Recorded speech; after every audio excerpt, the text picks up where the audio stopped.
హనుమకొండలో BC రాజకీయ యుద్ధబేరి సభకు ఏర్పాట్లు పూర్తయ్యాయి. కాసేపట్లో సభ ప్రారంభం కానుంది.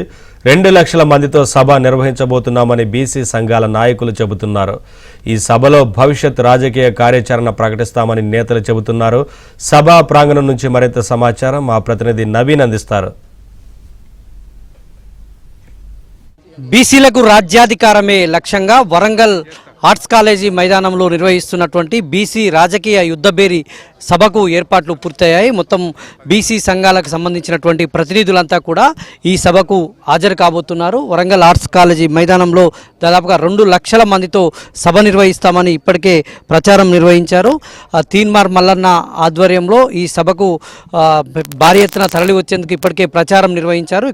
దీనిపైన ఇక్కడ బీసీ సంఘాలకు సంబంధించినటువంటి నేతలు ప్రతినిధులు ఉన్నారు. సభ ఏర్పాట్లను వాళ్ళంతా కూడా పర్యవేక్షణ చేస్తున్నారు. ప్రస్తుతం ఎమ్మెల్సీ అభ్యర్థి సుందర్రాజ్ యాదవ్ ఉన్నారు. వారితో మాట్లాడించేటువంటి ప్రయత్నం చేద్దాం. ఏంటి సార్, ఈ సభ యొక్క ఉద్దేశం ఏంటి, లక్ష్యం ఏంటి, ఎంతమంది రాబోతున్నారు? ప్రధాన లక్ష్యం ఏంటంటే బీసీలందరం ఐక్యమైనము. మీరు మొన్నటి వరకు మమ్మల్ని విభజించి పాలించిల్లు, ఆ రోజులకు ఫుల్ స్టాప్ పడ్డది. అంటే స్వతంత్రం వచ్చిన 70 ఏండ్లలో ఎప్పుడు ఏనాడు 1,00,000 మందితోని వరంగల్ గడ్డ మీద బీసీ సభ జరగలేదు. మేము అనుకున్న 1,00,000 కంటే 2-3 లక్షల వరకు కూడా రావచ్చు అని ఇంటెలిజెన్స్ వారి రిపోర్ట్స్ వస్తున్నాయి. ప్రతి ఊర్లో ఇది ఒక చర్చ అయింది. మొన్నటి వరకు ఎన్నో పార్టీలు పిలుపునిస్తే మనం వెళ్ళినాం. ఈరోజు మన బీసీ రాజకీయ యుద్ధబేరి సభకు మనం హాజరు కావాలని ప్రజల్లో చైతన్యం వచ్చింది. మొన్నటిదాకా మమ్మల్ని విభజించి మమ్మల్ని రూములు వేసి 77 ఏండ్లు మీరు మమ్మల్ని బందీగా ఉంచితే ఇవాళ తలుపులు బద్దల కొట్టుకొని ఇవాళ సంతోషంగా బయటికి వస్తున్నాం. పులిల బిడ్డల్లాగా ఇవాళ బీసీలు ప్రతి ఒక్క చోటకెళ్ళి రాబోతున్నారు.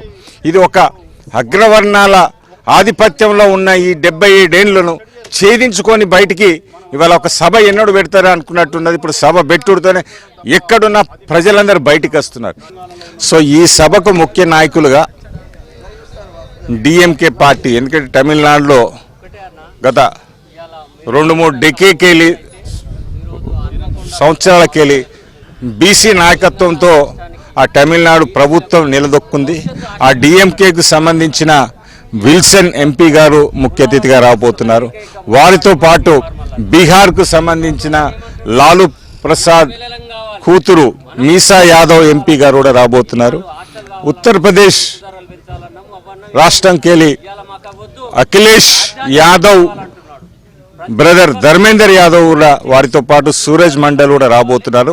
వాళ్ళందరూ నేషనల్ లీడర్స్కి రాబోతున్నారు. స్టేట్ల మడకన్ దాదాపు మన మధుసూదన్ గారు, బండ ప్రకాష్ గారు, నేను కోరుకుంటున్నా అందరూ వస్తారని ఆశిస్తున్నాం. మనం ఇప్పటికే బీసీలు అయితే వివిధ ప్రాంతాల నుంచి తరలి వస్తున్నటువంటి పరిస్థితి ఇక్కడ కనిపిస్తుంది.